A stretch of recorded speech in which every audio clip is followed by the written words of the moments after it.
মৌচলপুৰ district যুৱ শাখা UPPLৰ কৰ্মশালা আৰু আপোনাৰ এক্সিকিউটিভ মিটিং আছিলে। ইয়াতে আমাৰ সংগঠনৰ বিটিটো কেনেকৈ ষ্ট্ৰেংথেন কৰিব পাৰে আৰু আমি গ্ৰাউণ্ডত কেনেকৈ কাম কৰিব লাগে ইয়াৰ বিষয়ে বিতংভাৱে ডিছকাশ্যন কৰা হৈছে। BTCতে কিদৰে সাজু হৈছে নিৰ্বাচনক লৈ? সাজুটো আমাৰ কেতিয়াবাই হৈছে, এতিয়া জাষ্ট আমি গ্ৰাউণ্ডত নামি আছে আৰু এইটো কেনেকৈ আৰু মোৰ ষ্ট্ৰেংথ, মোৰ পাৱাৰফুল, মোৰ এগ্ৰেছিভলি কেনেকৈ নামিব পাৰি এইটো প্লানিং কৰি আছোঁ। না আমাৰ চিফ ছাৰে অলৰেডি আমাক অৱগত কৰিছে। আমি একৰ্ডিং টু ছাৰ্ভে আমি 25টা টু 27টাৰ পৰা 27টা চিটটো জিকি আছোঁ আৰু আমি গ্ৰাউণ্ডত যি ধৰণৰ লাগি আছে আমাৰ কৰ্মীবিলাকে, আমাৰ লিডাৰবিলাকে আমি 25টাৰ পৰা 27টা চিট জিকাটো খাটাং।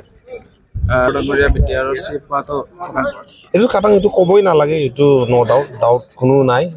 দ্বিতীয়বাৰৰ বাবে চিট পোৱাটো খাটাং।